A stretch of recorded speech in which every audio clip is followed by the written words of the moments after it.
வழிபாட்டு துவக்கமாக நாம் கண்களை மூடி ஜெபிப்போம். அன்பு நிறைவாமது அன்புக்காக மகிழ்ச்சியோடு துதிக்கின்றோம். பெந்தெகோஸ்தே திருநாளுக்கு பின் வருகின்ற 4ஆம் ஞாயிற்றுக்கிழமையிலே வாலிபர் ஞாயிறாக நாங்கள் ஆண்டவரே கொண்டாடுவதற்காக போற்றுகின்றோம். இந்த வழிபாடு ஆண்டவரே வாலிபர்களுக்கு ஊக்கத்தை கொடுக்கவும் எங்களை பலப்படுத்தும் கிருபையாகிறோம். உமது அன்பு ஆட்களை கெஞ்சி மண்டாடுகின்றோம். தொடர்ந்து காத்து பலப்படுத்தி ஆசீர்வதியும். மீட்பர் இயேசுவின் ஜெபங்களும் பிதாவே, ஆமேன். கடவுளை போற்றும் வண்ணமாக நாம் யாவரும் 249வது பாமாலை பாடலாம். பாமாலையன் 249 நல்மீட்பர் பட்சம் நில்லும் இரட்சண்ய வீரர் என்கின்ற 249வது பாமாலை.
நாம் கடவுளை தொழுவோம்.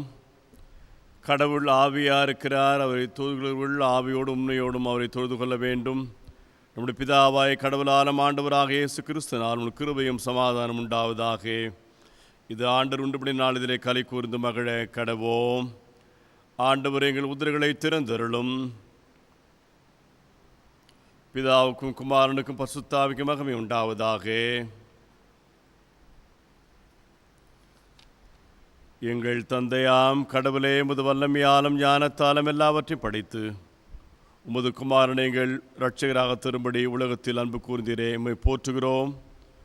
குமார் நாம் கடவுளே பாவத்தை தவிர்த்து எல்லாவற்றிலும் எங்களைப் போல் மனிதனாகி எங்கள் பாவலுக்காக கொடுக்கப்பட்டு எங்கள் நீதிக்காக உயிர்த்தெழும்புரையுமே போற்றுகிறோம். பரிசுத்த ஆவியானவர் கடவுளை எல்லா உண்மைக்குள்மைகளை வழிநடத்தி கடவுளின் அன்பை எங்கள் நெஞ்சில் படுகிறதை போற்றுகிறோம். பிதா குமாரன் பரிசுத்த ஆவிய கடவுளே, உமக்கே எக்காலம் எல்லா பொழுது மகிமையும் உண்டாவதாக.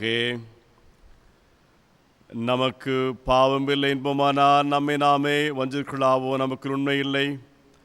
நமது பாவங்களை அறிக்கையிட்டால் பாவங்களை நமக்கு மன்னித்து எவ்வித அனிதமும் நீங்கள் சுத்திகரிப்பதற்கு அவர் நம்பத்தக்கரும் நீதிமுள்ளவராக இருக்கிறார். நான் எழுந்து என் தகப்பனிடத்திற்கு போய், தகப்பனே, பரத்துக்கு விரோதமாகவும் உமது பார்வையிலும் பாவம் செய்தேன். இனி உம்முடைய மகனிடம் சொல்லப்படுகிற நான் பாத்திரம் நல்லன், உம்முடைய கூலிக்காரருடன் வைத்து கொள்ளும் என்பேன். ஜெப நிலையிலே நாம் யாவரும் கடல் நோக்கி பார்ப்போம். கடவுளுடைய அன்புக்காக, இரக்கத்திற்காகவும் மீட்கின்ற பண்புக்காகவும் அவரை நாம் துதிப்போம். நம்மை பெற்றெடுத்து வளர்த்து நாம் வாழ்க்கையில் வளம் காண தங்களை அர்ப்பணித்த பெற்றோர் வாழ்வுக்காக, குறிப்பாக நம்மை விட்டு கடந்து சென்ற பெற்றோருடைய அன்பு, ஆதரவு, நல்ல பண்புகளுக்காக நாம் கடவுளை போற்றுவோம். நம்மோடு வாழுகின்ற பெற்றோர்களுக்காகவும் நாம் இறைவனை துதிப்போம். நாம் உண்மையோடு வாழவும் ஒழுக்கத்தை கற்றுக்கொள்ளவும் பல்வேறு வகையிலே பெற்றோர் நம்மை அர்ப்பணித்து நமக்கு இறை கல்வி வழங்கி ஒழுக்கத்தை கொடுத்து சமுதாயத்தில் நற்பெயர் பெறவும் பல்வேறு வகையிலே நன்மைகளை நாம் பெற்றுக்கொள்ளவும் அவர்கள் நமக்காக ஆற்றிய பணிகளுக்காக நாம் கடவுளை போற்றுவோம். சிறு வயதிலே வசனத்தை கற்றுக் கொடுத்த ஓய்வு நாள் பள்ளி ஆசிரியர்கள், வாலிப வயதில் நம்ம ஆன்மீகத்தில் வழிநடத்தியோர் அனைவருக்காக நாம் கடவுளை போற்றுவோம். கடவுள் படைத்த படைப்புக்காகவும் இந்த வெஸ்லி ஆலயத்தின் மூலமாக பெறுகின்ற ஆன்மீக வளர்ச்சிக்காகவும் கடவுளை போற்றுவோம். நன்மைகளுக்காக நாம் கடவுளை போற்றும் அதே வேளையிலே கடவுளுக்கும் மனிதனுக்கு விரோதமாக நாம் பாவங்கள் செய்திருப்பின் இந்த குறைகளுக்காக மன்றாட அழைக்கப்படுகிறோம். அறியாமல் செய்த பாவங்கள், வேண்டுமென்றே திட்டமிட்டு செய்த பாவங்களுக்காக மனம் மாற அழைக்கப்படுகிறோம். நமது பாவத்தினாலே பாதிக்கப்பட்டவர்கள், நமது வார்த்தை சொல் செயலினாலே வேதனை அடைந்தவர்கள் ஆரோக்கியம் பெறவும், அவரோடு ஒப்புரவாகவும், நமது குற்றங்களை உணர்ந்து இறைவனிடத்தில் ஒப்புரவாகவும் நினைவூட்டப்படுகின்றோம். நமது பாவ அறிக்கைக்கு துணையாக முதலாம் பாவ அறிக்கை ஜெபத்தை ஏறெடுப்போம். சர்வ வல்லமையும் இந்திருக்கும் உள்ள பிதாவே, தப்பி போன ஆடுகளைப் போல நாங்கள் வழிகளை விற்று வழியடைந்து போனோம். எங்கள் இருதயத்தின் யோசனைகளுக்கு விருப்பங்களுக்கும் மிக நெருங்கி நடந்தோம். உமது பரிசுத்த கற்பனைக்கு விரோதமாய் குற்றம் செய்தோம். செய்யத்தக்கவலை செய்யாமல் செய்யத்தகாதலை செய்து வந்தோம். எங்களுக்கு சுகமே இல்லை. ஆனாலும் ஆண்டவரே, தேவரில் ஆண்டவராக இயேசு கிறிஸ்து மூலமாய் மனிதருக்கு அருளச் செய்த வாக்குத்தின்படியே நிர்பாக்கியமான குற்றவாளியாக எங்களுக்கு இறங்கும். தப்பு நடக்கின் மேல் பொறுமையாயிரும். பாவத்து நிமித்தம் துக்கப்படலை சீர்படுத்தும். மிக விரக்குள்ள பிதாவே, உம்முடைய பரிசுத்த நாமத்து மகிழ்வுண்டாகும்படி நாங்கள் இனி தேவ பக்தியும் நீதியும் தெளிந்த புத்தியுடன் நடந்து வர இயேசு கிறிஸ்து நாமத்தில் கிருபை செய்தருளும். ஆமேன். சர்வ வல்லமையும் மீந்திருக்கும் ஆண்டவர் மன்னிப்பையும் பாவ நிமித்தமும் கட்டளையிட்டருளி வாழ்க்கை சீர்படுத்திற்கான காலத்தையும் தமது பசுத்த ஆவின் கிருபையும் தேத்தலையும் தந்தருளுவாராக. ஆமேன். ஆண்டவரை துதியுங்கள். ஆண்டவர் நாமம் துதிக்கப்படுவதாக. இந்நாளுக்கான நற்செய்தி பகுதி பசுத்த மத்தேயு எழுதிய நற்செய்தி நூல் 19ஆம் அதிகாரம் வசனங்கள் 16 முதல். பசுத்த மத்தேயு 19ஆம் அதிகாரம் 16ஆம் வசனம் முதல். அப்பொழுது ஒருவர் இயேசுவிடம் வந்து, போதகரே, நிலைவாழ்வை பெற்றுக்கொள்வதற்கு நான் என்ன நன்மை செய்ய வேண்டும் என்று கேட்டார். இயேசு அவரிடம், நன்மையை பற்றி என்னை ஏன் கேட்கிறீர்? நல்லவர் ஒருவரே. நீர் வாழ்வழிய விரும்பினால் கட்டளைகளை கடைபிடியும் என்றார். அவர் எவற்றை என்று கேட்டார். இயேசு, கொலை செய்யாதே, விபச்சாரம் செய்யாதே, களவு செய்யாதே, பொய் சான்று சொல்லாதே, தாய் தந்தையை மதித்து நட, மேலும் உன் மீது நீ அன்பு கூறுவது போல் உனக்கு அடுத்த மீது அன்பு கூர்வாயாக என்று கூறினார். அந்த இளைஞர் அவரிடம், இவை அனைத்தையும் நான் கடைபிடித்து வந்துள்ளேன், இன்னும் என்னிடம் குறைபடுவது என்ன என்று கேட்டார். அதற்கு இயேசு, நிறைவுள்ளவராக விரும்பினால் நீர் போய் உம் உடைமைகளை விற்று ஏழைகளுக்கு கொடும், அப்பொழுது விண்ணகத்தில் நீர் செல்வராயிருப்பீர், பின்பு வந்து என்னை பின்பற்றும் என்றார். அவர் சொன்னதை கேட்ட அந்த இளைஞர் வருத்தத்தோடு சென்று விட்டார். ஏனெனில் அவருக்கு ஏராளமான சொத்து இருந்தது. கொடுக்கப்பட்ட நற்செய்தி பாட வாசித்து முடிந்தாயிற்று. கிறிஸ்துவுக்கே மாட்சி உரித்தாக. மனம் இசைந்து அனைவரும் உடன் பிறப்பாய் தினம் வாழ்வது சிறப்பானது. மனம் இசைந்து அனைவரும் உடன் பிறப்பாய் தினம் வாழ்வது சிறப்பானது. நன்மையானது, இன்பமானது, நம் வாழ்வினில் பேரழகு. மனம் இசைந்து அனைவரும் உடன் பிறப்பாய் தினம் வாழ்வது சிறப்பானது. இன்று இனம் மொழி பொருள் நிலை கொண்டு எத்தனை பிரிவுகளுண்டு. இன்று இனம் மொழி பொருள் நிலை கொண்டு எத்தனை பிரிவுகளுண்டு. அன்பினில் பகிர்ந்து இன்பமாய் இணைந்து, அன்பினில் பகிர்ந்து இன்பமாய் இணைந்து, ஒன்றாய் இணைந்து வாழ்வதே அருள் அரசு. மனம் இசைந்து அனைவரும் உடன் பிறப்பாய் தினம் வாழ்வது சிறப்பானது. நன்மையானது, இன்பமானது, நம் வாழ்வினில் பேரழகு. மனம் இசைந்து அனைவரும் உடன் பிறப்பாய் தினம் வாழ்வது சிறப்பானது. அன்பின் ஆண்டவரே, உமது குமாரனாக இயேசு கிறிஸ்துனுடைய திருவார்த்தைகளை நாங்கள் உள்வாங்கிக் கொண்டு ஆண்டவரே, எங்கள் வாழ்க்கையிலே மகிழ்ச்சியோடே அவற்றை நிலைநாட்ட ஞானத்தையும் பலத்தையும் கொடுக்க கெஞ்சுகின்றோம். பெந்தகோஸ்தே திருநாளுக்கு பின்வருகின்ற 4ஆம் ஞாயிற்றுக்கிழமையிலே வாலிபர் மையப்படுத்தி நாங்கள் வார்த்தை தியானத்திலே கிருபையா சூழ்ந்து கொள்ளும். வாலிபர்கள் ஆன்மீகம் நவீன காலத்திலே எந்த அளவுக்கு வளர்ந்திருக்கிறது உணரவும், ஆன்மீக தேடல் வாலிபர் மத்தியிலே சிறந்திருக்க திருமறை வெளிச்சத்தில் புரிந்து கொள்ளும் எங்களை வழிநடத்தியருளும். மீட்பர் இயேசுவின் ஜெபங்களும் பிதாவே, ஆமென். ஆண்டவராக இயேசு கிறிஸ்து திருநாமத்திலே அனைவரையும் வாழ்த்துகின்றோம். குறிப்பாக இந்த நாளிலே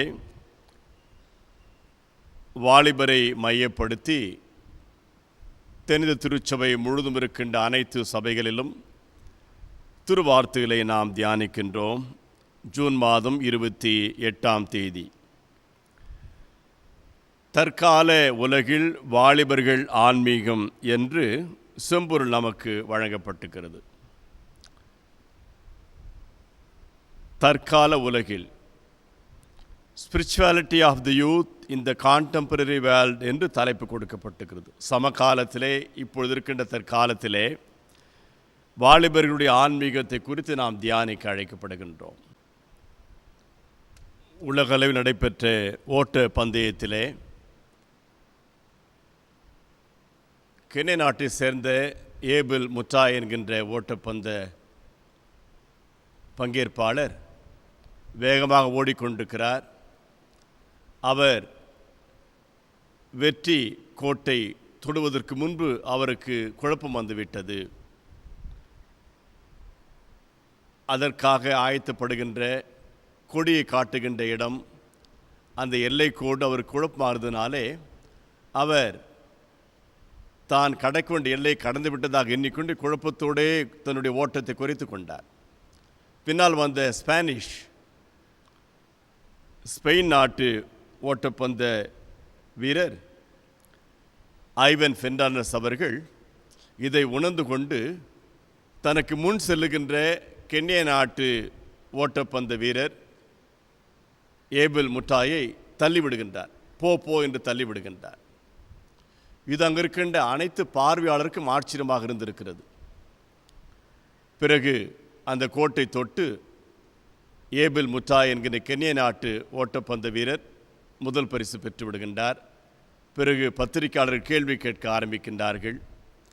இந்த ஐவன் பெர்னாண்டஸை பார்த்து, நீ ஏன் முன்னாக சென்று கோட்டை தொட்டு முதல் பரிசு பெறவில்லை? அவர் ஏன் வெற்றி பெற நீ அவனை முன்னாக தள்ளிவிட்டாய்?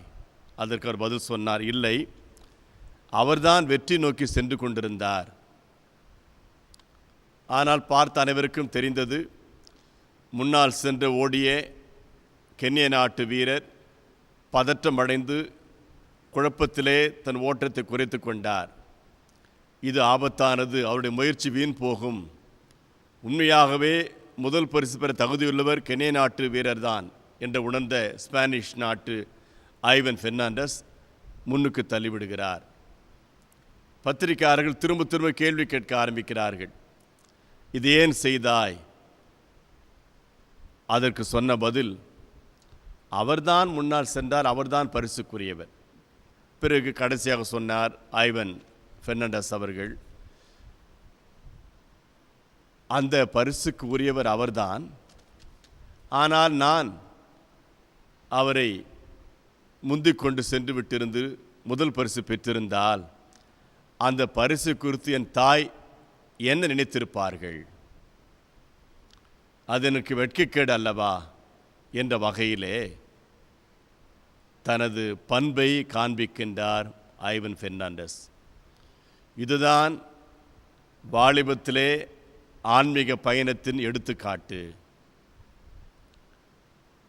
குறுக்கு வழியிலே வெற்றி பெறவோ பரிசு பெறவோ விரும்பாதவர். ஒரு காலத்தில் உலகளவிலே ஒரு புதிய சமுதாயம் உருவாகப் போகும் என்ற கனவிலே நான் இருக்கிறேன். ஒரு காலத்தில் ஒரு புதிய கம்யூனிட்டி உருவாகலாம்.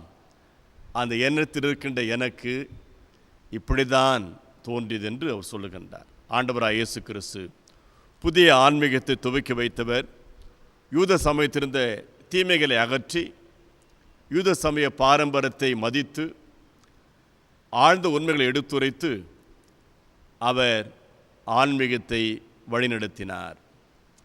ஆன்மீக தேடல் இருந்த அநேக சீடர்கள் அவரை இணைந்து கொண்டார்கள். எல்லாருமே வாலிபர்கள். ஏற்கனவே யோவான் சானகரிடத்திலே பயிற்சி பெற்றவர்கள், அவரோடு இருந்தவர்கள் சில சீடர்கள் இயேசுவை பின்பற்ற ஆரம்பிக்கிறார்கள். ஆண்டவர் 30 வயதிலே ஊழியத்திலே அடியெடுத்து வைக்கின்றார். இளம் வயது, வாலிப வயது என்பது 16 வயதுக்கும் 35 வயதுக்கு உட்பட்ட காலம் என்று சொல்லப்படுகிறது. ஆண்டவர் 30 வயதிலே ஊழியத்தை ஆரம்பிக்கின்றார். 12 சீடர்களும் அந்த வயதுக்குட்பட்டவர்களே. ஒரு முறை சுவாமி விவேகானந்தர் அவர்கள்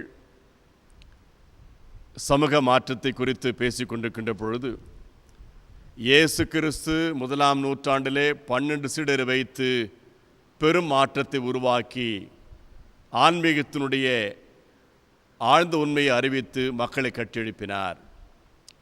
எனக்கு ஒப்படைப்புள்ள 25 வாலிபர்கள் கிடைத்தார், இந்த உலகத்தையே மாற்றி அமைப்பேன் என்று சுவாமி விவேகானந்தர் அவர்கள் சொன்னார். சிறு வயதிலேயே இளம் வயதிலே இருந்த அவர் நினைவாகத்தான் ஜனவரி மாதம் 12ஆம் தேதி ஒவ்வொரு ஆண்டும் நமது இந்தியாவிலே இளைஞர் நாளாக அனுசரிக்கப்படுகிறது.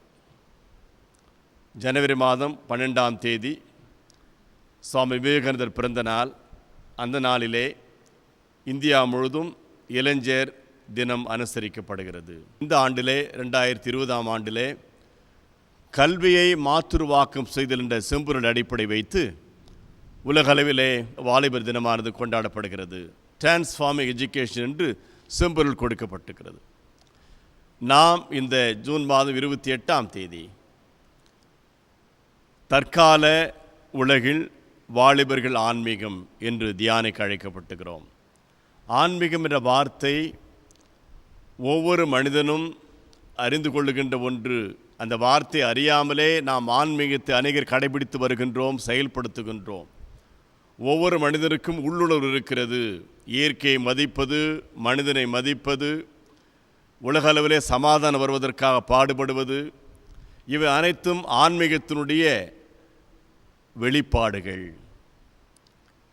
ஆன்மீகம் அனைத்து படைப்புகளையும் மனிதனையும் ஒன்றிணைக்கின்ற ஒன்று.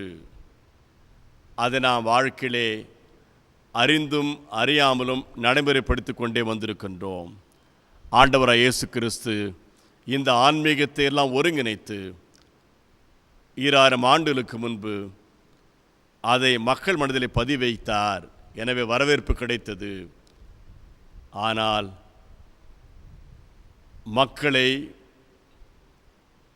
சமயத்தின் பெயரிலே ஆண்டு வந்த யூத சமய தலைவர்களுக்கு அது வெறுப்பை கொடுத்தது.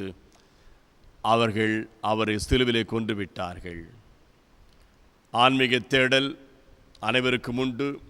அந்த ஆன்மீக தேடல் சில நேரத்திலே நாம் வெளிப்படையாக பேசுகின்ற பொழுதும் ஒன்றாக இணைகின்ற பொழுதும் ஆதிக்க சக்திக்கு அது கோபத்தை கொடுக்கலாம்.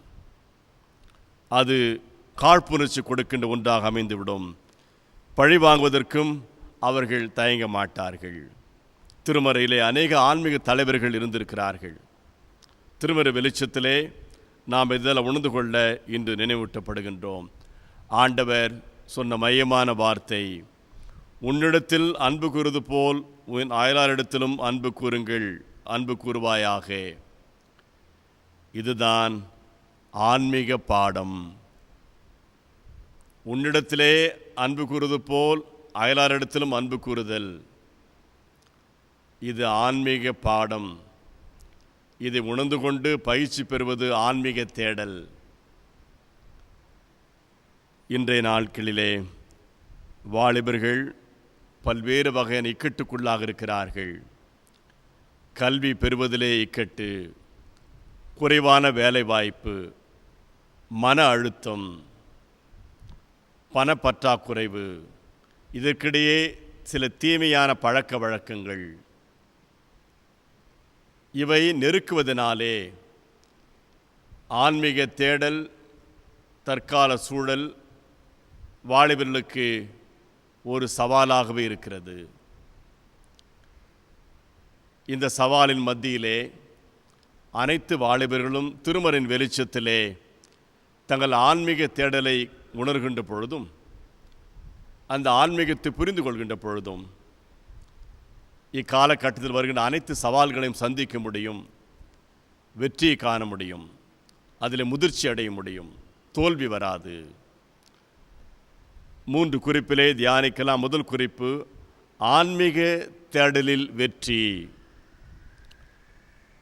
தொடக்க நூல் 41ஆம் அதிகாரத்திலே யோசேப்பை பாராட்டுகின்றார் இந்த எகிப்து நாட்டு அரசர். யோசேப்பு சிறையில் இருந்து கொண்டிருக்கின்றார். அப்பொழுது பார்வோன் அரசனுக்கு கனவு வருகிறது. அந்த கனவை விளக்கி சொல்கின்ற திறனை பெற்றிருக்கின்றார் யோசேப்பு. அந்த திறன் என்னவென்றால் கண்ட கனவுக்கு விளக்கம் கொடுப்பது. அரசருக்கு கனவு வருகிறது. இதை குறித்து யாருமே அந்த நாட்டில் எகிப்தில் இருக்கின்றவர்களுக்கு சொல்ல வாய்ப்பில்லை, விளக்கம் சொல்ல முடியவில்லை. யோசேப்பை அறிந்திருந்த அரசவையில் இருக்கின்ற ஒருவர் யோசேப்பு நினைவு வந்து அரசனிடத்தில் சொல்லுகின்றார். இவ்விதமாக ஒரு எபிரேயன் இருக்கின்றான், அவனுக்கு இந்த திறன் இருக்கிறது என்று சொல்லுகின்ற பொழுது அவனை அழைத்து வருகிறார்கள் யோசேப்பை. யோசேப்பு அழகாக பேச ஆரம்பிக்கின்றார். உன் கனவின் விவரம் இதுதான். 7 ஆண்டுகள் இந்த நாட்டிலே நல்ல பயிர் விளைச்சல் இருக்கும், பிறகு 7 ஆண்டுகள் வறட்சி இருக்கும். 7 ஆண்டுகள் பசுமையான நாட்கள் இருக்கின்ற பொழுது, பயிர் தொழில் இருக்கின்ற பொழுது, நீ விவசாயத்தை பெருகி பார்க்கின்ற பொழுது, அங்கு அறுவடையை கொள்முதல் செய்து 5இல் ஒரு பகுதி எடுத்து சேமித்து வையுங்கள் 7 ஆண்டுகள் தொடர்ந்து. பிறகு அடுத்து 7 ஆண்டு பஞ்சம் வரப்போகிறது.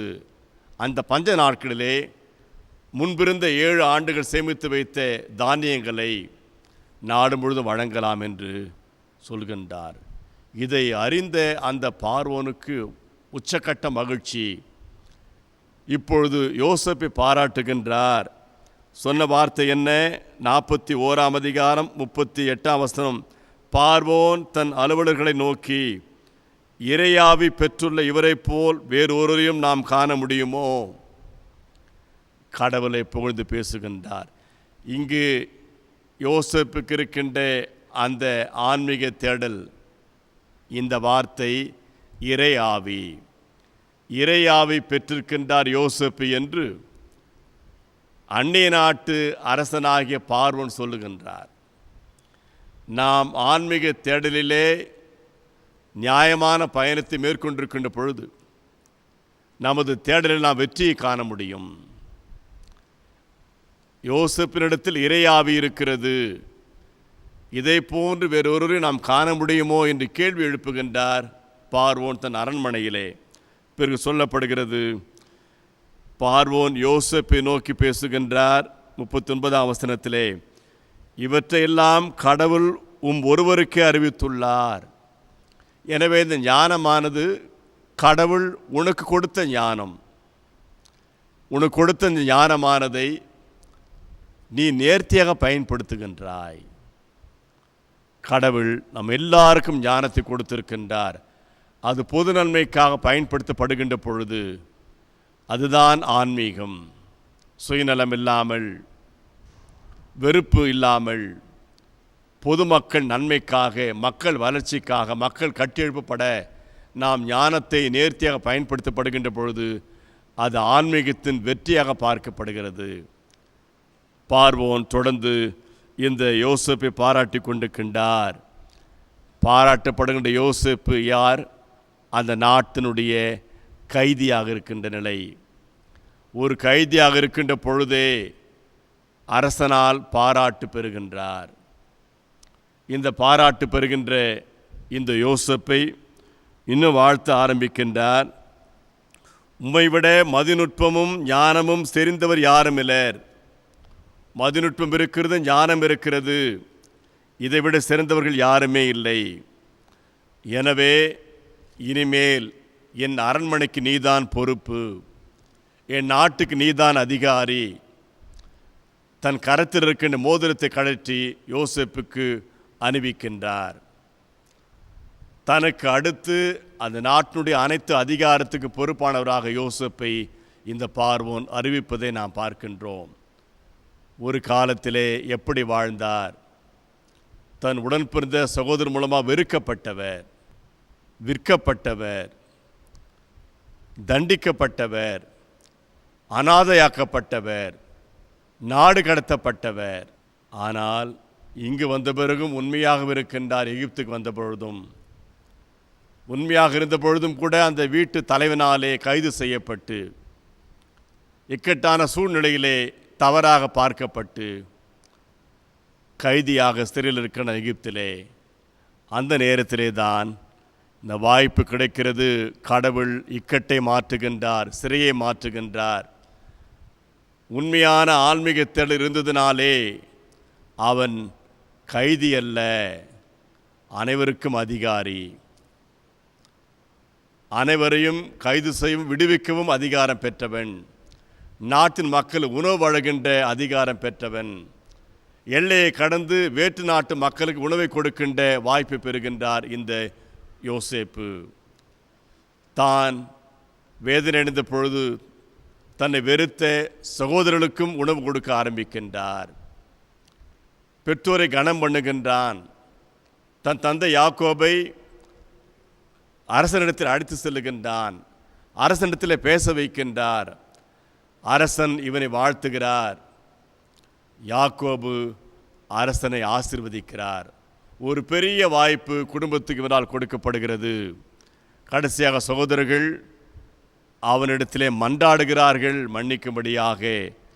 அவன் வார்த்தை பண்பான வார்த்தையை நாம் பார்க்கின்றோம். தொடக்க நூல் 50ஆம் அதிகாரத்திலே, நீங்கள் இப்படி செய்ய வேண்டாம், நான் கடவுளா என்று கேள்வி எழுப்புகின்றார் இந்த யோசேப்பு. 18ஆம் வசனம் 50ஆம் அதிகாரத்திலே, அவர் சகோதரரும் அழுது அவர் முன் தாழ் பணிந்து நாங்களும் அடிமைகள் என்றனர். 19ஆம் வசனத்திலே யோசேப்பு பதில் சொல்லுகின்றார், அஞ்சாதீர், அஞ்சாதீர்கள், நான் கடவுளுக்கு இணையானவனா? நீங்கள் எனக்கு தீமை செய்ய நினைத்தீர்கள், ஆனால் கடவுள் அதை இன்று நடப்பது போல் திரளான மக்களை உயிரோடு காக்கும் பொருட்டு நன்மையாக மாற்றிவிட்டார். ஞானம் இருக்கின்ற பொழுது, ஆன்மீக தேடல் இருக்கின்ற பொழுது, அது உண்மையாக பயன்படுத்துகின்ற பொழுது, நமக்கு ஆபத்து வந்தாலும் அந்த ஆபத்தின் வழியாக கடவுள் நன்மையாக நமக்கு காரியங்களை செய்வார், நன்மைகள் வெளிப்படும். யோசேப்பை அழிக்க திட்டமிட்டார்கள். ஆனால் இந்த சகோதரர்களையோ எகிப்து தலைவர்களையோ நிந்திக்காமல் பழி வாங்காமல் தன் ஆன்மீகத்தையே பயணத்தையே தொடர்ந்தார். நமக்கு இருக்கின்ற ஞானத்தை நாம் நேர்த்தியாக பயன்படுத்த அழைக்கப்படுகின்றோம். அதுதான் ஆன்மீக தேடல். அந்த நேரத்திலே எதிர்ப்புகள் வரலாம், ஆபத்து வரலாம், கைது செய்யப்படலாம், நிந்திக்கப்படலாம்.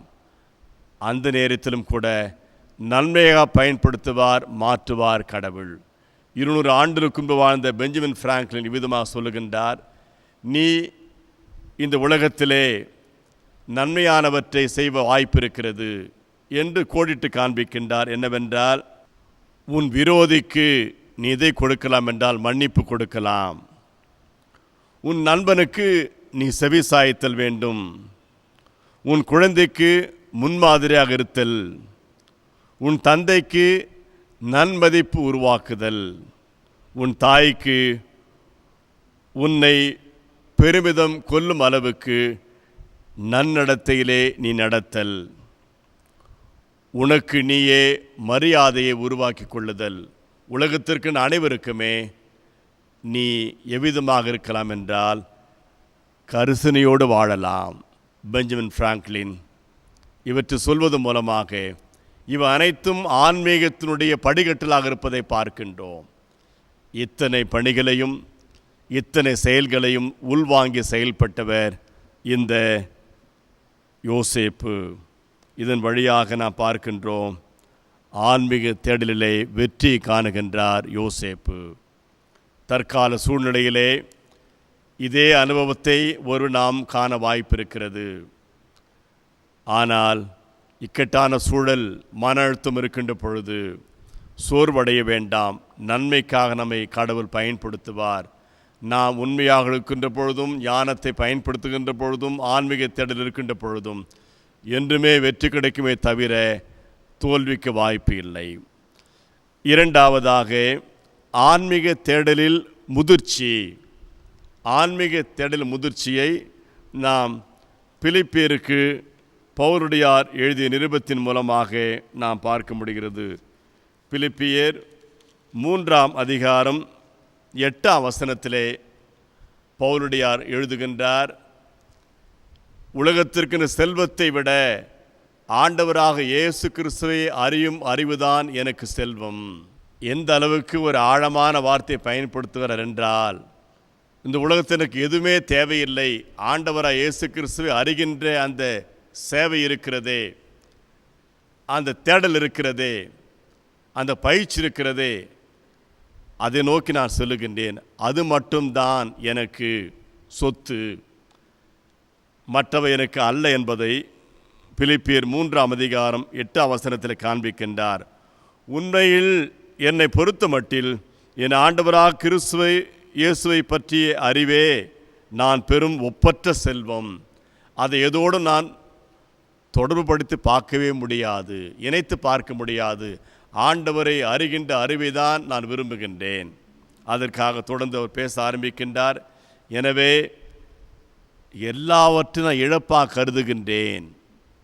கிறிஸ்து இயேசுவின் முன்பாக எனக்கு எந்த லாபமும் கிடையாது. எல்லாம் குப்பையாக கருதுகின்றேன். எனக்கு இயேசு கிறிஸ்து அறிகின்ற அறிவே தான் மிக மிக தேவையானது. இதற்காக நான் எல்லாவற்றையும் இழந்து விட்டேன். அவரே எழுதுகின்றார். தொடர்ந்து அந்த பகுதியிலே 8ஆம் வசனம் முழுதும் எழுதிக்கொண்டே போகின்றார். தொடர்ந்து சொல்லுகின்ற 9ஆம் வசனத்திலே, கிறிஸ்துவோடு இணைந்திருப்பதற்காகத்தான் நான் இவ்வாறு கருதுகிறேன். இவ்விதமான எண்ணமெல்லாம் ஏன் வருகிறது எனக்கு? எல்லாவற்றும் குப்பையாக கருதுகிறேன், இழந்து விட்டேன். ஏன் இந்த எண்ணம் எனக்கு வந்தது என்றால், கிறிஸ்துவோடு இணைந்திருப்பதற்காகத்தான் நான் இவ்வாறு கருதுகிறேன். ஒரு காலத்தில் எப்படி வாழ்ந்தவர், கிறிஸ்துவை துன்புறுத்த அதிகாரம் பெற்றவர். திருத்துதர் பணிகள் 9ஆம் அதிகாரத்தில் பார்க்கின்றோம். கொலை செய்வதையே ஒரு திருப்பணியாக வைத்திருந்தார். கிறிஸ்துவை கொலை செய்வதை ஊழியமாக கருதினார். ஆனால் இப்பொழுது பார்க்கின்றோம், கிறிஸ்துவை அறிவதே வாழ்வாக மாறுகிறது. கிறிஸ்துவை அறிந்தவர்கள் அழிக்க திட்டமிட்டவர். கிறிஸ்துவை வணங்கியவர்களை ஒடுக்க முற்பட்டவர். இப்பொழுது ஆண்டவரை அறிவதே முழு நேர பணியாக மாறிவிட்டது. அநேக நேரத்திலே கிறிஸ்துவுக்கு எதிராக நாம் செயல்பட்டு கொண்டே இருக்கின்றோம். கிறிஸ்துனுடைய பண்புக்கும் உண்மைக்கும் நாம் விரோதிகளாகவே வாழ்க்கையிலே வளர்ந்து வந்து கொண்டிருக்கின்றோம். அவ்விதமாகத்தான் சமுதாயம் இருக்கிறது. இந்த சமுதாயம் அப்படி கற்றுக் கொடுக்கிறது. நமக்கு யாரெல்லாம் பாடம் கற்றுக் கொடுக்கிறார்கள்? இந்த திருமறை வெளிச்சத்திலே நாம் வளர்கின்ற அதே வேளையிலே நமக்கு பல்வேறு கல்விகள் தானாக வருகிறது. செய்தித்தாள் பாடம் நடத்துகிறது, தொலைக்காட்சி பாடம் நடத்துகிறது, சினிமா பாடம் நடத்துகிறது, செல்ஃபோன் பாடம் நடத்துகிறது. இவையெல்லாம் எவ்விதமான கல்வி? உலகளவில் இருக்கின்ற வரலாற்றை நமக்கு கற்றுக் கொடுக்கலாம். மக்கள் தீமையை, வேதனையை எடுத்துரைக்கலாம். அநேக நேரத்திலே கற்பனைகள், தேவையற்ற விளம்பரங்கள் மக்களை குழப்புகிறது. சுகபோரமான வாழ்வுக்கு என்ன வழி என்று குறுக்கு வழியை காண்பிக்கிறது. இதில் கவரப்படுகின்ற வாலிபர்களுடைய வாழ்க்கை சின்னாபின்னமாகிறது. தவறான போதனையினாலே கற்பிக்கப்பட்டு வந்தவர் இந்த பவுலடியார். அழகாக சொல்லுகின்றார், இந்த கட்டளை என்னை இணைக்கவில்லை என்று அங்கு பவுலடியார் சொல்லுகின்றார். 9ஆம் வசனத்திலே, பிலிப்பியர் 3:9, திருச்சட்டத்தின் அடிப்படையில் நான் கடவுளுக்கு ஏற்புடனாக இயலாது. நான் கடவுளுக்கு ஏற்புடனாக வேண்டுமென்றால் திருச்சட்டம் எனக்கு போதாது. கிறிஸ்துவின் மீது கொண்டுள்ள நம்பிக்கையால் தான் அவருக்கு நான் ஏற்புடையவன் ஆக முடியும். நான் எப்படி ஆண்டவர் ஏற்புடையவனாக முடியும் என்றால், கிறிஸ்துவின் மீது கொண்டுள்ள நம்பிக்கை. இந்த ஏற்புடைமை கடவுளிடமிருந்து வருகிறது. நான் நம்பிக்கையை அடிப்படையாக கொண்டது. இந்த ஆழமான உண்மையை தன்னுடைய ஆன்மீக தேடலுடைய பயிற்சியிலே பெற்றுக்கொள்கின்றார் இந்த பவுலடியார். நமக்கு யாரெல்லாம் போதிக்கிறார்கள்? கிறிஸ்துவை அறிந்திருந்தும் கூட அவர் போதனைகளை ஏற்றுக்கொள்ள விரும்புவதில்லை. வசனத்தை படிக்கின்றோம், ஆழமாக தியானிக்க முற்படுவதில்லை. எனவே அலைக்கழிக்கப்படுகின்றோம்.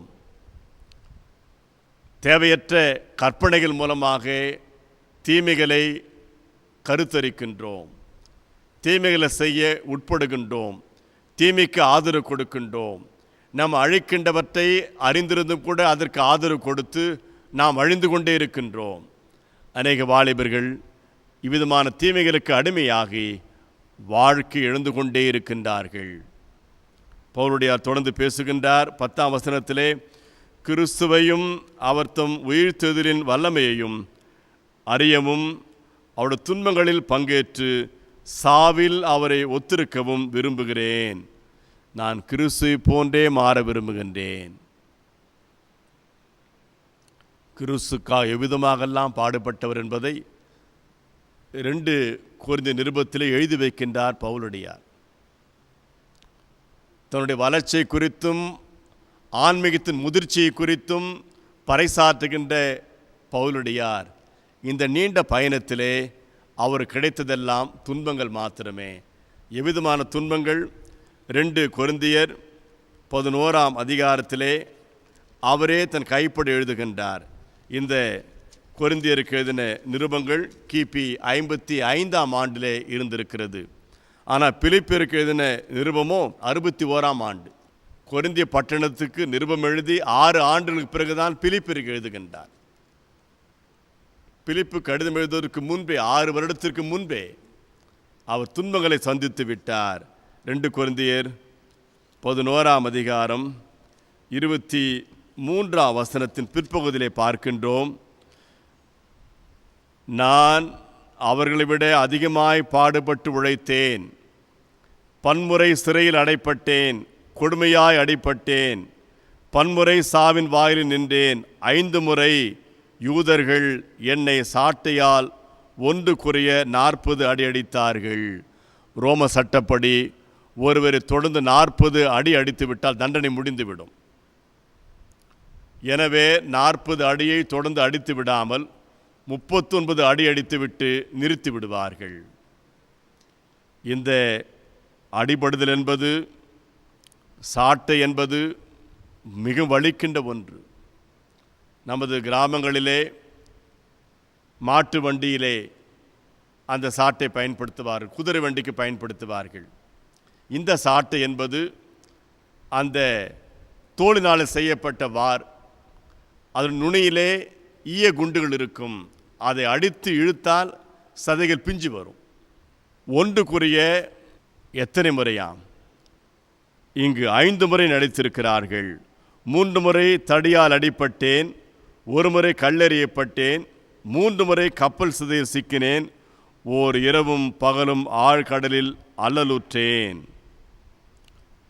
பாடுபட்டு உழைத்தேன், பன்முறை கண் விழித்தேன், பசிதாக முற்றேன், பட்டினி கிடந்தேன், குளிரில் வாடினேன், ஆடையின்றி இருந்தேன். இவ்விதமான துன்பத்தை ஏன் காண வேண்டும்? ஒரு காலத்திலே ஆண்டவரை ஏற்றவரெல்லாம் துன்புறுத்தியவர் தனது ஆன்மீக தேடல் இப்பொழுது நிறைவை காணுகின்றார். யூத சமயம் பவுலுடைய ஆன்மீக தேடலுக்கு உதவி செய்யவில்லை, வெறியை தூண்டி சமய வெறியை கொடுத்தது. ஆனால் கிறிஸ்துவோ பண்பை கொடுத்தார், நன்மையை காணுகின்றார் பவுலடியார். துன்பத்தை ஏற்றுக்கொள்ள ஆரம்பிக்கின்றார் பவுலடியார்.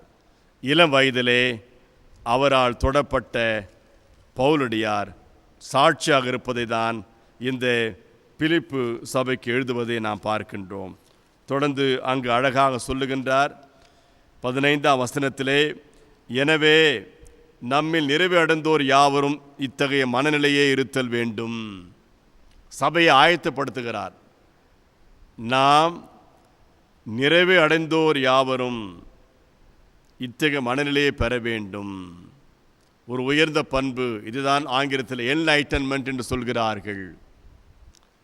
பெரிய பெரிய விழிப்புணர்வு, அனைத்தும் கடந்து காணப்படுதல். இதை பெற்றவர் பவுலடியார், கொடுத்தவர் கடவுள். அந்த ஒரு பெரிய நன்மையை பவுலடியார் கண்டதினாலே தான் அவர் தைரியமாக ஊழியத்தை செய்ய ஆரம்பித்தார். இவரும் கைதியாக இருக்கின்ற பொழுதே இந்த சபைக்கு இது எழுதியதாக சொல்லப்படுகிறது. தான் கைதியாக இருக்கின்ற பொழுதே பவுலடியார் நிருபத்தை எழுதுகின்றார். மன வலிமை, ஆன்மீக தேடல் முதிர்ச்சி, எதையும் கண்டு அஞ்சாமல் மன உறுதியோடு வாழுதல்.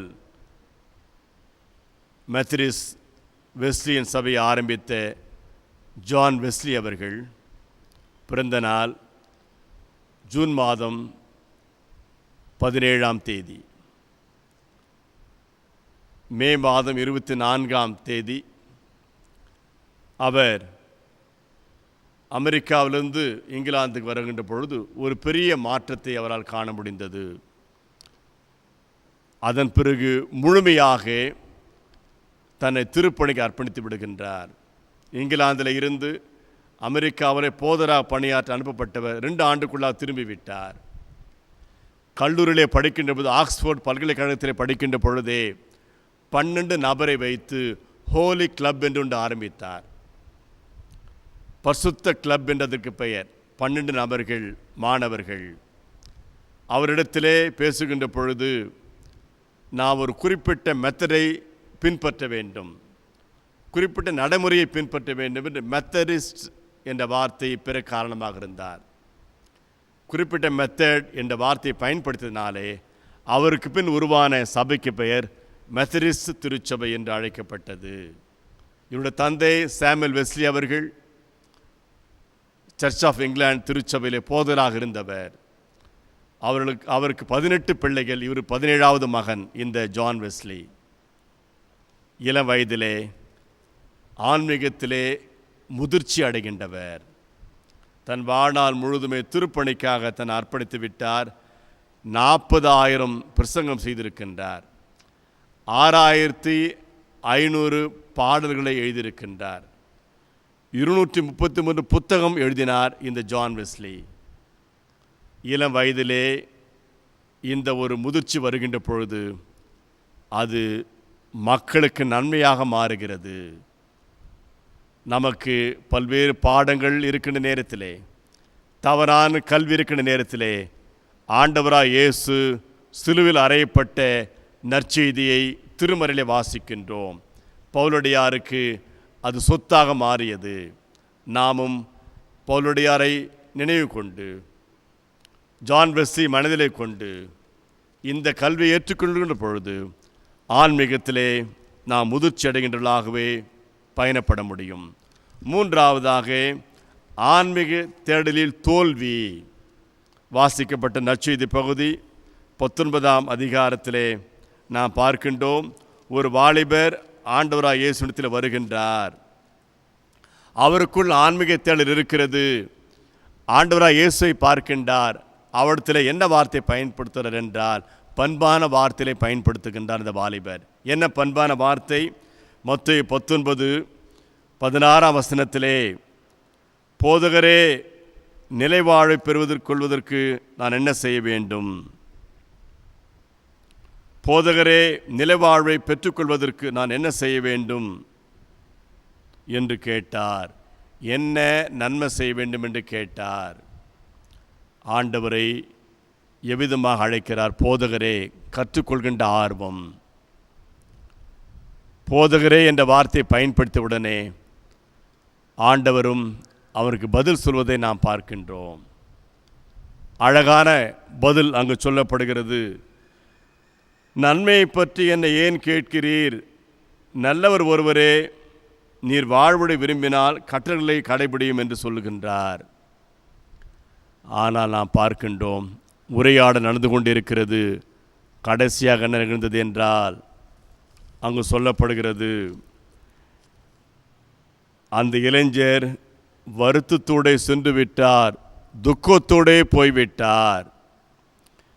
ஏனெனில் அவருக்கு ஏராளமான சொத்து இருந்தது. ஆண்டவரிடத்திலே மகிழ்ச்சியோடு வந்தவர் துக்கமாக திரும்புகிறார். ஆண்டவர் வார்த்தை கசப்பாக காண்பிக்கப்படுகிறது. ஆண்டவருடைய வார்த்தையை கசப்பாக புரிந்து கொள்கின்றான். மகிழ்ச்சி கொடுக்கின்ற ஒன்று, ஆர்வத்தை கொடுக்கின்ற ஒன்று நாம் பார்க்கின்றோம். யோவான் 1ஆம் அதிகாரத்திலே அந்திரேயாவும் யோவானும் வந்து ஆண்டவரிடத்தில் பேசுகிறார்கள். போதகரே என்று அழைக்கிறார்கள். ரபி, நீர் எங்கே தங்கியிருக்கிறீர்? அந்த வார்த்தை சொன்ன அந்த நேரம் முதற்கொண்டு கடைசி வரை யோவானும் அந்திரேயாவும் ஆண்டவரோடு தங்கியிருக்கிறார்கள். அவருடைய வார்த்தைகள், ஆண்டவருடைய பண்பான செயல்கள், ஆண்டவர் இல்லத்திலே அவளை தங்க வைத்தது அனைத்தும் இருவருக்கும் மகிழ்ச்சி கொடுத்து துக்கம் கொடுக்கவில்லை. போதர் என்று அழைத்தார்கள். யோவான் 1ஆம் அதிகாரத்திலே பதில் சொல்கின்றார், வந்து பாருங்கள் என்று. அங்கு சென்று தங்கியிருந்து உடனேயே நற்செய்தி பணியராக மாறிவிடுகிறார்கள். இந்த வாலிபனோ ஆண்டவர் வார்த்தையை கசப்பாக கருதுகின்றான். அப்படி ஆண்டவர் என்ன சொல்லிவிட்டார்? இங்கு கேட்டார், நீ கட்டளைகளை எல்லாம் கடைபிடிக்கிறாயா? வரிசைப்படுத்தப்படுகிறது. 10 கட்டளைகளே பாதி சொல்லுகின்றார் இயேசு கிறிஸ்து. அப்பொழுது வாலிபன் சொல்லுகின்றான், இவை அனைத்தையும் நான் செய்து வந்ததுதான், புதிதல்ல. பிறகு இன்னொரு வார்த்தை அங்கு சொல்லப்படுகிறது. மத்தேயு 19ஆம் அதிகாரத்திலே,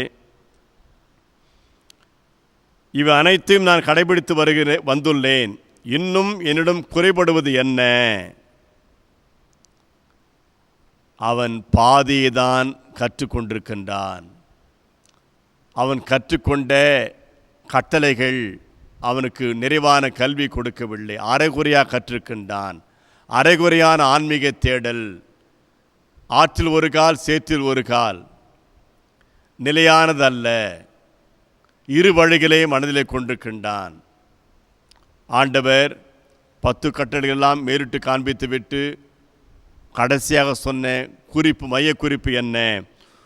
மேலும் உன் மீது நீ அன்பு கூறுவது போல் உனக்கு அடுத்திருப்போர் மீதும் அன்பு கூர்வாயாக.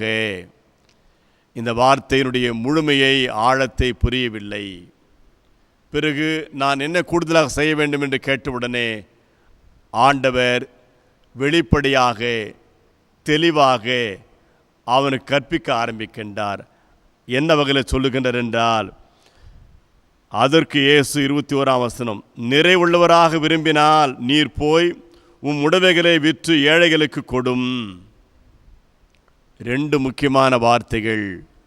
உடைமைகளை விற்பது, சொத்தில்லாது வாழ்வது. 2வது ஏழைகள் மீது கரிசனை. 2 ஒன்றாகவே செல்ல வேண்டும். சொத்து இல்லாத வாழ்வு, ஏழைகள் மீது கரிசனை. நீ சொத்தை விற்று ஆலயத்துக்கு கொண்டு வா, ஆலயத்திலே காணிக்கை செலுத்து என்று சொல்லவில்லை. அங்கு ஏழ்மையோடு வாழுகின்றவர்கள், உணவும் உடையும் உறைவிடமும் இல்லாமல் தவிக்கின்ற ஏழைகளுக்கு உன் சொத்து பயன்பட வேண்டும். இந்த கல்வி அவனுக்கு வேதனை கொடுக்கிறது, துக்கத்தை கொடுக்கிறது. அவன் எதிர்பார்க்கவில்லை. பெருமையோடு வந்தான். பெருமையோடு வந்தவன், தாழ்மையோடு வந்தவன் இப்பொழுது வேதனையோடு சென்று விடுகின்றான், பண்பற்று காணப்படுகின்றான். ஆனால் உண்மையாக கடல் வார்த்தை நம்மை பண்பாக்குகிறது, நம்மை பண்படுத்துகிறது. சகைவானவர் தானாகவே முன்வந்து பேசுகின்றார். லூக்கா 19 வாசிக்கின்றோம். ஆண்டவர் இது செய் என்று சொல்லவே இல்லை. நீ மக்களை ஏமாற்றினாய், வரி பணத்தை தவறாக நீ வசூலித்தாய் என்று சொல்லவில்லை. ஆண்டவரை கண்டவுடனேயே அவன் ஆன்மீகத்தின் உச்சக்கட்டமானது வளர ஆரம்பிக்கிறது. தானாக முன்வந்து பேசுகின்றான். நான் என் சொத்திலே பாதியை ஏழைகளுக்கு கொடுத்து விடுகிறேன். அநியாயமாய் வரி வசூலித்தான் 4 மடங்கு திருப்பி கொடுப்பேன். ஆண்டவரை அறிந்திருக்கின்ற, ஆண்டவரை எதிர்பார்ப்பு உணர்ந்திருக்கின்ற சகையினுடைய ஆன்மீகத்தை நாம் பாராட்ட வேண்டும். எனக்கு எதுவுமே வேண்டாம், பாதி ஏழைகளுக்கு மீதி இருப்பதை வைத்து என்ன செய்வார்? 4 மடங்கு திருப்பி கொடுப்பார். அப்போது கரத்தில் ஒன்றுமே இருக்க வாய்ப்பு இல்லை. ஆனால் இந்த வாலிபனோ, நீர் போய் உடைமைகளை விற்று ஏழைகளுக்கும் கொடும், அப்பொழுது விண்ணகத்தில் செல்வராய் இருப்பீர், பின்பு வந்து என்னை பின்பற்றும் என்றார். அவர் சொன்னதை கேட்ட அந்த இளைஞர் வருத்தத்தோடு சென்று விட்டார். பதிலே பேசவில்லை. நாம் கடவுளுடைய வார்த்தைகளை தியானிக்க, புரிந்து கொள்ள முயற்சி செய்கின்ற பொழுது சில நேரத்திலே அவனுக்கு மகிழ்ச்சி கொடுக்கும், சில நேரத்தில் வேதனை கொடுக்கும். வேதனை கொடுக்கின்ற பொழுது நாம் சற்று அமைதியாக இருந்து கூடுதலாக வார்த்தை தியானிக்க அழைக்கப்படுகின்றோம். ஆன்மீக தேடல் ஒரு முதல் அடி. ஆனால் இங்கு இந்த வாலிபனுக்கு தோல்வியாக மாறிவிடுகிறது. நம்மில் அநேகர் சிறு வயதிலே ஓய்வினால் பள்ளியிலே ஆழமாக கற்க முடியாவிட்டாலும் ஆன்மீகத்திலே கற்பிக்கப்படுகின்றோம், ஆர்வத்தோடு கல்வி கற்கின்றோம். வயது வளர வளர உலக வகையிலே பல்வேறு கல்வியை பெறுகின்ற வேளையிலே நான் வசனத்தினுடைய ஆழத்தை அறிந்திருந்தும் உள்வாங்கிக் கொள்ள விரும்புவதில்லை. மேலோட்டமாக வாழுகிறோம். சில இடத்தில் நடிக்க ஆரம்பிக்கின்றோம், கடவுளிடத்தில் அன்பு கூறுவதை போன்று. இது ஒரு தீமையான செயல், கடவுளுக்கு விரோதமான செயலாக இருப்பதை உணர்ந்து கொள்ள அழைக்கப்படுகின்றோம். பழைய ஏற்பாட்டில் ஒரு பகுதி இருக்கிறது. செல்வத்தை விரும்பிய ஒரு ஊழியனுக்கு தொழுநோய் வந்து விடுகிறது. 2 அரசர்கள் 5ஆம் அதிகாரத்திலே பார்க்கின்றோம். அங்கு கேயாசி என்ற ஒரு வேலைக்காரன் எலிசாவுக்கு இருக்கின்றார். நாகாமான் என்ற சிறிய நாட்டு படைத்தலைவனுக்கு சுகம் கிடைத்து விடுகிறது. பரிசு கொடுக்க வருகின்றான். நாகமான் வேண்டாம் என்று சொல்லிவிட்டார். எலிசா திரும்பி போகின்றான். ஆனால் இந்த கேயாசி தீமை செய்ய ஆரம்பிக்கின்றார். தவறான கல்வியை தானே கற்றுக்கொள்கின்றான். ஊழியக்காரனோடு தன் வாழ்க்கை முழுதும் பயணப்பட்டாலும் அவன் ஆன்மீக தேடலிலே குறைவோடு இருந்து கொண்டிருக்கின்றான். கடவுளை வேதனைப்படுத்துகின்றான். எலிசா அழைக்கின்றார், கேயாசி நீ எங்கே இருந்தாய்? நான் இங்கே தான் இருந்தேன், அடியேன் எங்கும் செல்லவில்லை என்றான். அப்பொழுது எலிசா பேசுகின்றார், அந்த ஆள் தேறி நின்று இறங்கி உன்னை எதிர்கொண்டு வந்ததை நான் ஞானத்தால் அறிந்தேன். வெள்ளி ஆடைகள், ஒலிவு தோப்புகள், திராட்சை தோட்டங்கள், ஆடு மாடுகள், வேலைக்காரிகள் இவைகளை பெற்றுக்கொள்ள இதுவா சமயம்? என்னிடத்திலிருந்து ஊழியம் செய்தாலும் கூட தீமை செய்கின்றாயே. 80 கிலோ வெள்ளி வாங்கி வருகின்றான் எலிசாவுடைய வேலைக்காரன். எலிசாவுக்கு தேவை என்று பொய் பேசுகின்றான். பண ஆசையானது அநேக தீமைகளுக்கு வேறாக மாறிவிடுகிறது.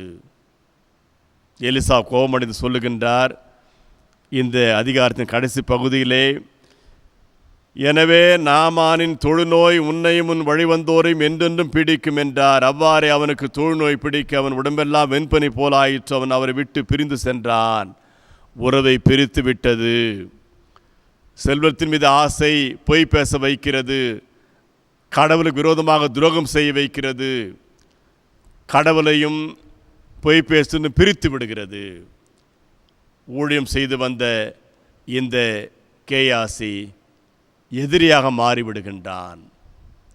ஆண்டவரிடத்திலே நல்வாழ்வு நிறைவாழ்வு பெற கல்வி கற்க வருகின்றவன் பணத்தின் மீது இருக்கின்ற ஆசையினாலே தான் அவன் வேகமாக துக்கத்தோடு போய்விடுகின்றான். ஏனெனில் அவருக்கு ஏராளமான சொத்து இருந்தது. சொத்து நமக்கு தடையா? ஒருவேளை அதிகாரம் நமக்கு தடையா? ஆண்டவரிடத்துடைய அன்பிலிருந்து நம்மை பிரிப்பதற்கு எது காரணமாக இருக்கிறது? எது தடையாக இருக்கிறது? நான் ஆன்மீகத்தில் வெற்றி காணாமல் இருக்க இன்று அநேகம் செயல்பட்டு கொண்டிருக்கிறது. நம்மையும் கடவுளையும் பிரிப்பதற்காக. அந்த சோதனை வருகின்ற பொழுது சவாலாக ஏற்க அழைக்கப்படுகின்றோம். வாலிபர்களுக்கு இவ்விதமான சோதனைகள் வருகின்ற பொழுது வார்த்தை காப்பாற்றுகிறது. கடவுளுக்கு அஞ்சி வாழ்ந்தால் திட நம்பிக்கை வரும் என்று நீதிமொழிகள் சொல்கிறது. மரண கண்ணிகளுக்கும் தப்பலாம், அது உனக்கு அரணாக இருக்கும். நான் வாழ்க்கை எழுந்து போகாமல் இறை வார்த்தையை மையப்படுத்தி வாழ்கின்ற பொழுது தீமைக்கு அடியாமல் இருக்க உதவி செய்யும். ஆண்டுடைய கருவியாக மாறுவோம். இறையரசை கட்ட முடியும். இறையரசை கட்டுகின்ற பணிக்கு திருவார்த்தையை மையமாக கொண்ட ஆன்மீகத்தை பெற்றுக்கொள்ள இறைவன் அருள் புரிவாராக. ஆமென். நாம் யாவரும் பத்துரிக்கை அறிக்கை செய்வோம். வானத்தையும் பூமியையும் படைத்த சர்வவல்லமுள்ள பிதாவாகிய கடவுளை விசுவாசிக்கிறேன். அவருடைய ஒரே குமாரநாதர் இயேசு கிறிஸ்துவை விசுவாசிக்கிறேன். ஒரு பரிசுத்த ஆவினாலே கல்மிடத்தில் உற்பத்தி பிறந்தார். பொந்தி பிலாத்தின் காலத்தில் பாடுபட்டு சிலுவையில் அறைந்து மரித்து அடனப்பட்டு பாதாளத்தில் இறங்கினார். 3ஆம் நாள் மருத்துவந்து எழுந்தருளினார். பரமடத்திற்கேறி சர்வவல்ல பிதாவாகிய கடவுளுடைய வல்லபாசை விற்றுக்கிறார். அவரது உருளோர் மருத்துவரும் நியாயத்திற்கு வருவார். பசுவாக சுவாசிக்கிறேன். பொதுவார பசவையும் பசுவோட ஐக்கியமும் பாவ மன்னிப்பும் சரிவித்திலும் நித்திய சுவாசிக்கிறேன். ஆமேன். ஆண்டவர் உங்களோடு இருப்பாராக. ஆண்டவரே எங்களுக்கு இறங்கும். பரமண்டலத்தில் பிதாவே, உம்முடைய நாமம் பரிசுப்படுவதாக, உம்முடைய ராஜ்யம் வருவதாக, உம்முடைய சித்தம் பரமண்டலத்திலே செய்யப்படுவது போல பூமியிலேயும் செய்யப்படுவதாக. அன்றுள்ள எங்கள் அப்பத்தை எங்களுக்கு இன்று தாரும். எங்களுக்கு விரோதமாய் குற்றம் செய்வதற்கு நாங்கள் மன்னிக்கிறது போல எங்கள் குற்றங்களுக்கு மன்னியும். எங்கள் சோதனைக்கு பிரவேசிக்கும் நாம் தீ ரட்சித்துக் கொள்ளும். ராஜ்யமும் வல்லமையும் மகிமையும் என்றைக்கும் முடிவுகளே. ஆமேன். தொடர்ந்து மன்றாடுவோம். அன்பின் ஆண்டவரே, உமது அன்புக்காக போற்றுகின்றோம். உலகமெங்கும் இருக்கின்ற வாலிபர்களை கரத்திலே கொடுக்கின்றோம். ஆண்டவரே, பல்வேறு விதமான போதனைகள், பல்வேறு வகையான சவால்கள் மத்தியிலே வாழுகின்ற வாலிபர்களுக்கு உமது அன்பை அருளி திருவசந்த வழியாக தங்களை காத்துக்கொள்ளவும், அந்த வழியாக குடும்பமும் சமுதாயமும் நன்மை காணவும் நீர் உதவிட கெஞ்சி மண்டாடுகின்றோம். எங்கள் ஆலயத்தில் இருக்கின்ற வாலிபர்களுக்காக ஜெபிக்கின்றோம். கல்லூரியிலே படிக்கின்றவர்கள், வேலைவாய்ப்புக்காக முயற்சி எடுப்போர் எல்லாரும் கருத்திலே கொடுக்கின்றோம்.